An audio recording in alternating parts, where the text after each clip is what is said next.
భారతదేశ ప్రాచీన చరిత్ర లోతుల్లో లోకానికి విశ్వసమతౌల్యాన్ని పునరుద్ధరించడానికి ఒక అద్భుత యోధఋషి ఆవిర్భవించాడు. పూజ్యనీయులైన జమదగ్ని మహర్షి మరియు రేణుకల కుమారుడిగా జన్మించి రామాభద్ర అని పేరు పొందిన అందరికీ పరశురాముడిగా సుపరిచితుడయ్యాడు.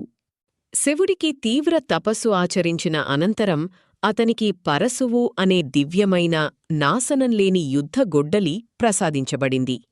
క్షత్రియవర్గం తీవ్రంగా అవినీతిపరులై నిరంకుశంగా మారిన సమయంలో ఆయన విష్ణుమూర్తి యొక్క 6వ అవతారంగా అవతరించారు.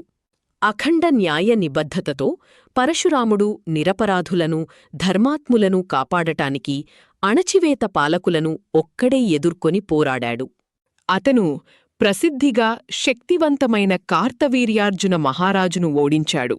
అహంకారం మరియు క్రూరత్వంపై నిర్మించబడిన ఒక విశాలమైన సామ్రాజ్యాన్ని కూల్చివేస్తూ అతని ఉగ్రమైన యోధ స్వభావానికి మించి పరశురాముడు దివ్యాస్త్రాలు, వేదజ్ఞానం మరియు ప్రాచీన యుద్ధవ్యూహాలలో మహానిపుణుడు.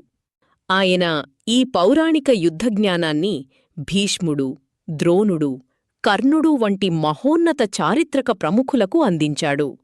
పవిత్ర గ్రంథాల ప్రకారం అతను చిరంజీవుల కోవకు చెందినవాడు. యుగయుగాలుగా భూమిపై సంచరించడానికి ఉద్దేశించబడిన అమరజీవుల సమూహం.